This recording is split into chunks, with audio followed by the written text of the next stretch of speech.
ప్రియులారా, బాగున్నారా? దేవుని వాక్యాన్ని క్రమంగా చదువుచున్నారా? ప్రార్థించుచున్నారా? నేటి ధ్యాన వాక్యము 145వ కీర్తన 14వ వచనం. యెహోవా పడిపోవు వారినందరినీ ఉద్ధరించువాడు, కృంగిపోయిన వారినందరినీ లేవనెత్తువాడు. మన దేవుడు పడిపోయిన వారందరినీ ఉద్ధరించువాడని, కృంగిన వారి అందరినీ ఆయన లేవనెత్తేవాడని ఇక్కడ మనము చూస్తూ ఉన్నాం.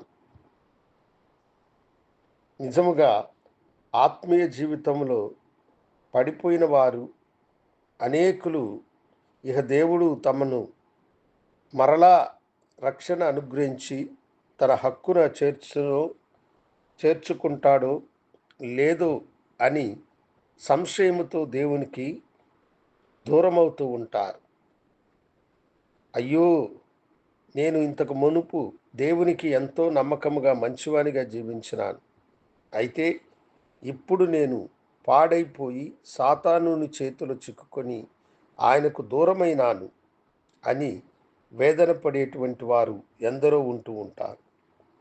తమ మనసులో అలా కృంగిపోయేటువంటి వారందరినీ కూడా దేవుడి దినము చెబుతున్న మాట ఏమిటంటే, పడిపోయిన వారందరినీ నేను ఉద్ధరించెదను, కృంగిపోయిన వారినందరినీ నేను లేవనెత్తుతాను అని అంటూ ఉన్నారు. నిజముగా ఆయన ఎంత గొప్ప దేవుడు! ఆయన ఒక గొప్ప సత్యమును మనందరికీ తెలియచేస్తూ ఉన్నాడు.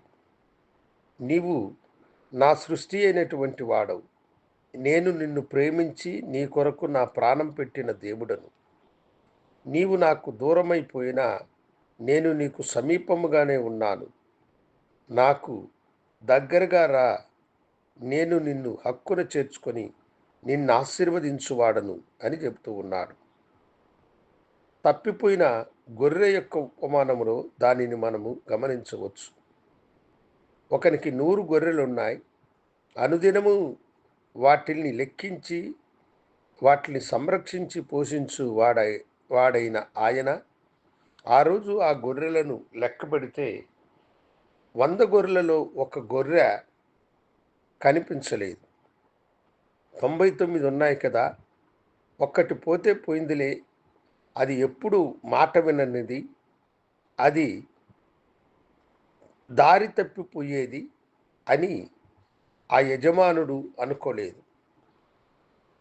ఆ 99ని జాగ్రత్త పరిచి తన కర్రను తీసుకొని అడవిలో వెతకడము మొదలుపెట్టాడు. ఆ చిన్న గొర్రె ముండ్ల తుప్పలలో చిక్కుకున్నది. ముండ్లు దాని దేహాన్ని బాధిస్తూ ఉన్నాయి. ప్రాణాపాయంతో అది కేకలు పెడుతూ ఉన్నది.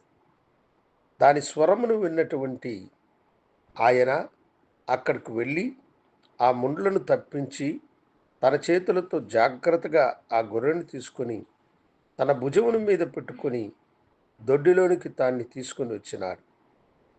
అవును, అక్కడ దేవుని వాక్యంలో వ్రాయబడి ఉన్న మాట ఏమిటంటే, ఒక పాపి రక్షింపబడ్డప్పుడు దేవుడు పరలోకంలో ఎంతో ఆనందిస్తాడని.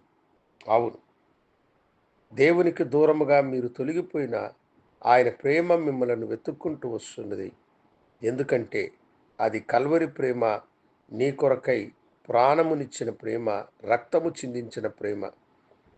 పాడైన దానిని, ఈ లోకాన్ని విడిచిపెట్టండి, చెడు స్నేహాలను విడిచిపెట్టండి.